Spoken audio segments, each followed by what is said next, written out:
굉장히 젊은 한 20대 초반 되는 여자분이 막 웃으면서 나오고, 그리고 이제 화장을 이제 지우는데 몇 커플을 지우는지 한 몇 분 걸린 것 같아요.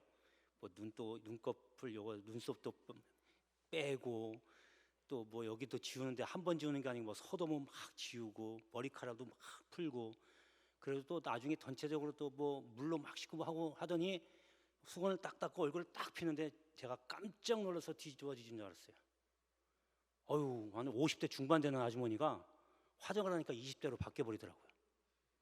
화장의 위력이 대단하구나. 그래서 저 50대, 흔히 웃는 말로 그러잖아요. 50대 화장은 환장이라고 그러잖아요. 그렇게 그런 말도 있는데 그 모습을 보고 제가 깜짝 놀랐어요.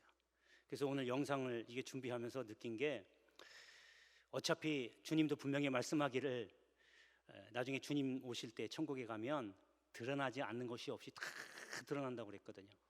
여러분, 우리가 예의상 우리 화장을 당연히 해야죠. 여러분, 교회 나올 때에 머리 다 풀어 헤치고 그냥 눈 부시셔가지고 눈곱 끼고 그런 상태로 주회 전에 오지는 않잖아요. 다 기본적으로 세수하고 씻고 옷도 깨끗하게 입고 오잖아요. 우리가 그런 정도의 예의는 지켜야 되겠지만, 우리가 주님 앞에서는 속마음까지도 숨길 수 없다는 것을 깨닫고, 우리가 사람들 앞에는 얘기 안 할지 모르지만 주님 앞에만큼은 나의 속마음만큼은 다 드러나지 않도록 다 한번 고백해야 되지 않을까 생각해 봅니다. 주님은 여러분 속마음은 너무 다 잘 알고 계시거든요. 여러분, 이 목사는 여러분들이 머리카락이 몇 개인지 전혀 알 수 없어요. 나도 내 머리카락이 몇 개인지는 알지 못하는데 하나님은 나의 머리카락이 몇 개인지를 알고 앞으로 몇 개가 빠질 것 같지도 알고, 그럼 여러분들의 머리카락도 다 세서 알고 계시는데 모르는 게 없으시거든요. 그러니까 여러분, 우리가 하나님 앞에 숨기지 말고 다 토로하는 그런 시간을 한번 가져보시길 바랍니다. 여러분, 그러면 여러분들이 갈망하는 주님 만나주세요, 주님 뵙고 싶습니다 하는 그런 마음이 꽉 오게 될 줄로 믿습니다. 할렐루야, 할렐루야. 예, 자, 오늘은 디모데후서 2장 3절에서 6절에 있는 말씀을 가지고 일꾼이 받는 멸류관이라고 하는 제목으로 말씀을 전하겠습니다. 여러분, 우리가 예수 믿어서 구원을 받았습니다. 그래서 천국에 가게 됐어요. 얼마나 감사한지 몰라요.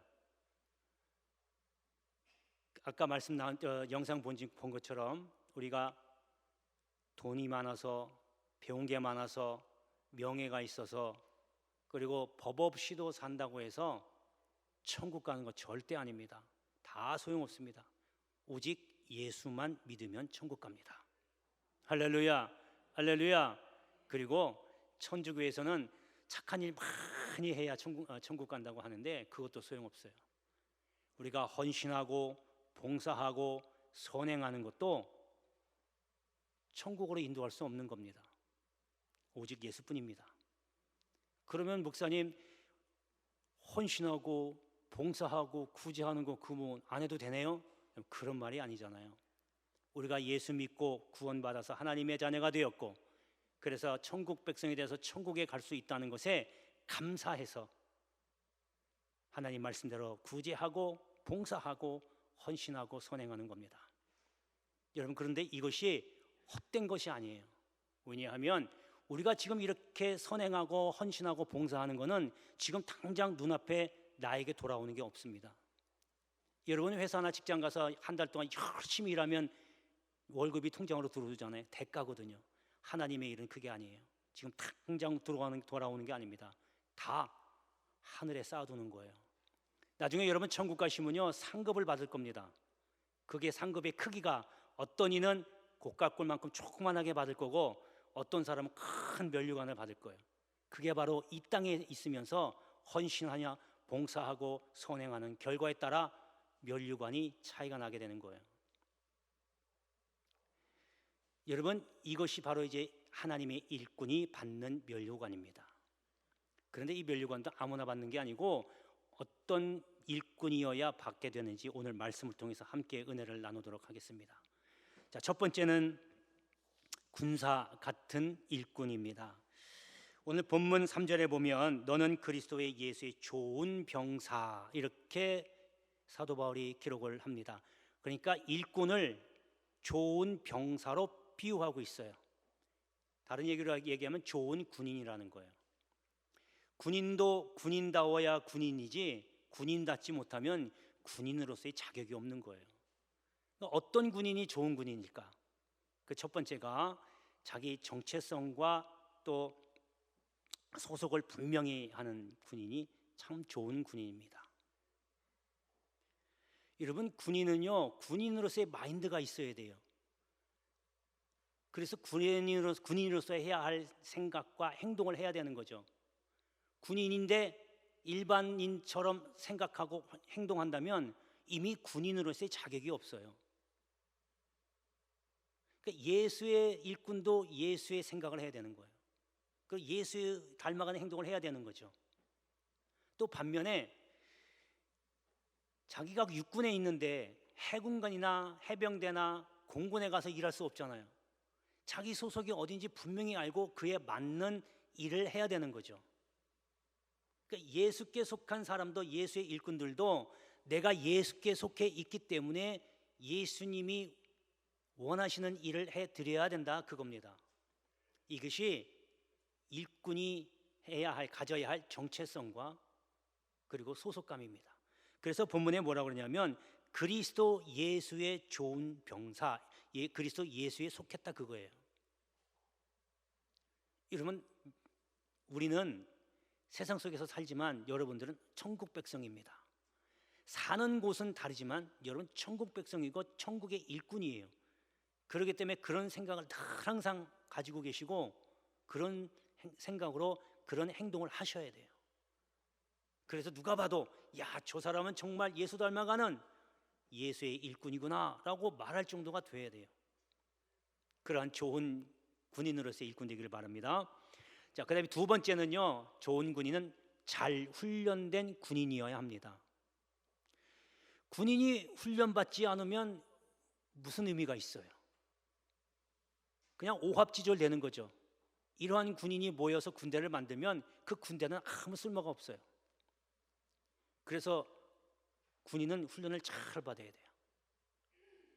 우리가 일주일에 한 번씩, 두 번씩인가요? 여기 훈련소에 입소를 하잖아요. 뭐 지금은 숫자가 많이 줄었다고는 하는데 어쨌든 훈련소에 입소해서 5주간 또는 3주간 이렇게 훈련을 받아요. 근데 전국에 있는 그 누구든지 부대 생활하기 전에 항상 먼저 거쳐야 할 곳이 바로 훈련소입니다. 예수의 일꾼도요, 훈련 받아야 되는 거예요. 거저되는 게 아니에요. 저 훈련소에서 3주간 혹은 5주간 훈련을 받으면서 일반인에서 이제 군인으로서의 자질로 점점 바꿔가는 거죠. 우리도 예수의 일꾼이 되려면 이제 임직하잖아요. 이제 좀 있으면 임직받고 세움을 받으면 예수의 일꾼으로서 훈련 받으셔야 돼요. 여러분, 임직 피택이 돼서 제가 여러분들 피택하신 분들에게 3개월 교육했잖아요. 여러분, 이거는 시작에 불과한 거예요. 이제 진짜 훈련을 받아야 되는 거예요. 여러분, 속사람이 예수 그리스도의 일꾼으로 돼가기 위해서 속사람이 훈련을 받아야 되는 거예요. 저는 여러분들에게 지식적인 거, 교육적인 것만 가르쳤을 뿐이지 이제 성령으로 인해서 여러분들의 속사람을 계속 훈련받아서 진정한 예수 그리스도의 일꾼이 되어야 하는 거예요. 그래서 오늘 본문에 뭐라고 그러냐면 병사로 나와 함께 고난을 받으라, 그렇게 했어요. 이게 훈련이에요. 훈련 받으면 힘들잖아요. 고난 받으면 즐거운 게 어디 있어요? 쓰잖아요. 하나님이 원하신 진정한 일꾼이 되려면 계속적으로 훈련 받아서 점점 성장해야 됩니다. 그 훈련 받은 양만큼, 훈련에 통과한 것만큼 하나님께서 여러분들에게 하나님의 일을 맡기시는 거예요. 이게 믿음하고 연결되는 거거든요. 믿음도요, 좋은 믿음도 그냥 시간만 지나서 예배만 많이 드린다고 좋은 믿음 갖는 거 아닙니다. 짧은 시간이라도 훈련을 강도 있게 받아 통과하면 짧은 시간 신앙생활을 했다 할지라도 하나님께 합당한 일꾼이 되는 줄 믿습니다. 할렐루야. 자, 세 번째 좋은 군인은요, 거기 4절에 나오는 병사로 모집한 자를 기쁘게 한다. 그러니까 모집한 사람을 기쁘게 하는 군인이어야 합니다. 요거는 상관을 기쁘게 하는 사람이어야 된다는 거예요. 그래서 잘 훈련된 사람 군인은요 명령에 살고 명령에 죽습니다. 그래서 자기 뜻이 아니라 자기 생활에 얽매이지를 않아요. 이러한 군인이 좋은 군인이고 이러한 군인된 병사가 좋은 일꾼으로서 하나님이 주시는 면류관을 받게 되는 줄로 믿습니다. 자, 이제 두 번째는 선수 같은 일꾼입니다. 로마 시대 때는요 4년에 한 번씩 올림피아라고 하는 곳에서 경기가 열립니다. 그래서 이 맥을 지금도 이어받아서 4년마다 한 번씩 경기가 열리는데 바로 올림픽 경기입니다. 그런데 이 올림픽 경기에는요 아무나 출전할 수 있는 게 아니에요. 국가대표로 뽑혀야 올림픽에 출전할 수 있어요. 그럼 올림픽 출전하기 위한 그 국가대표는요 아무나 뽑느냐? 그거 아니거든요. 각 전국에 잘하는 사람이라는 사람 다 모여서 그 중에서도 최고 잘하는 사람 뽑아서 훈련을 시킵니다. 여러분 이제 11월 달에 월드컵 있잖아요. 그 월드컵 선수가 이제 23명이 참가를 하게 되는데 그 선수들도 어떻게 보면 전국에서 내노라 할 만한 선수들을 뽑아 놓은 사람들이에요. 여러분 그 정도 되면 우리가 보기에는 야 잘하겠지라고 하지만 그 사람들도 모여서 훈련을 또 합니다. 손발도 맞춰야 되고 기량도 또 다시 점검해야 되고 이렇게 훈련을 계속 잘 받아야 되는 거예요. 그래서 로마 시대 때 올림픽 경기는요 실제로 경기하기 전에 제우스 신상 앞에서 저는 최소한 6개월 이상 훈련 받았습니다, 훈련 마쳤습니다라고 선서하고 경기에 참가합니다. 예수의 일꾼도요 아까 말씀드린 것처럼 가만히 앉아서 내가 장로 집사 권사이니까 내가 주의 일을 하는 사람이다 라고 광고 내는 게 아니라 그냥 되는 게 아니라 이렇게 혹독한 훈련을 거쳐야 되는 겁니다. 자, 그리고 나서 이제 그렇게 선서를 하면 그 다음에 경기에 임하는데 경기에 임할 때 내 마음대로 하면 안 돼요. 또 내 생각대로 막 하면 안 되고 내 뜻대로 하면 안 돼요. 정해진 규칙에 따라 운동해야 돼요. 만약에 그걸 어기고 반칙을 하면서까지 우승을 하면 여러분 우승의 의미가 없어요. 지금도 그렇잖아요. 지금도 경기를 할 때 반칙을 해서 메달을 따거나 하면 비난을 하잖아요. 오히려 메달을 못 따거나 메달이 저조한다 할지라도 정직하게 규칙을 따라서 한 그 사람에게 모든 나라 사람들이 박수를 치거든요. 그게 올림픽 정신이라는 거예요.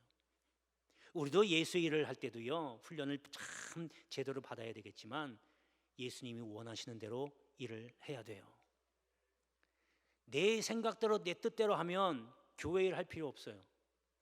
주님은 이렇게 교회 일을 하기를 원하는데 주의 일을 하기를 원하는데 하나님 그거는 내가 원하는 게 아니에요. 잠깐만 계셔 보세요. 내가 한번 해볼게요. 이렇게 되면 이미 하나님은 그 사람을 주의 일꾼으로 쓸 수가 없는 거예요. 주의 일꾼을 쓸 수 없다는 얘기는 아무리 자기는 교회 일을 한다고 하지만 하늘의 상급이 쌓는 게 없다는 거죠. 여러분 주의 일꾼은 오늘 5절에 보면 경기하는 자가 법대로 경기한다고 그랬잖아요. 주님이 원하시는 뜻, 그 뜻을 이루어드리는 것이 진정한 참된 일꾼인 줄 믿습니다. 이런 일꾼이 되어서 하늘의 상급을 받기를 주의 이름으로 축복합니다. 자, 마지막 세 번째는 농부 같은 일꾼입니다. 여러분 저는 농사를 하나도 몰라요. 근데 여기 와서 그나마 조금 그렇구나 하는 거지 제가 농사 질 수 있다는 것도 아니에요. 농사 지으라고 여러분 저에게 모종 갖다 줘도 저는 어떻게 해야 될지도 몰라요. 잘 몰라요.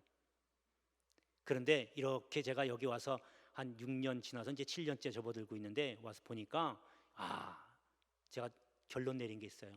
땅은 진짜 정직하구나. 농사만큼 정직한 게 없다. 왜냐하면 때가 돼서 물론 각 식물마다 다르지만 때가 되면 모종이나 씨를 뿌려야 돼요. 씨를 뿌리기 전에는 보면요 항상 또 밭을 다 일구잖아요. 그거 놓치면요 못해요. 또 그 모종을 딱 심어요.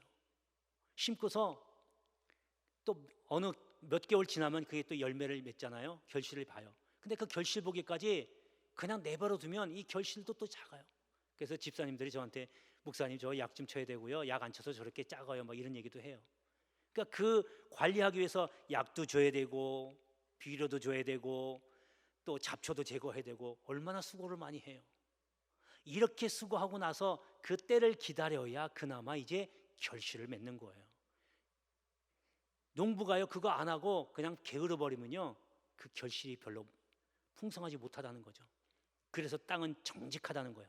농부가 땀을 흘린 것만큼 수고한 것만큼 풍성한 결실을 맺을 수 있다는 겁니다. 할렐루야, 할렐루야. 여러분 주님의 일꾼도 이와 똑같습니다. 영적인 세계도 똑같아요.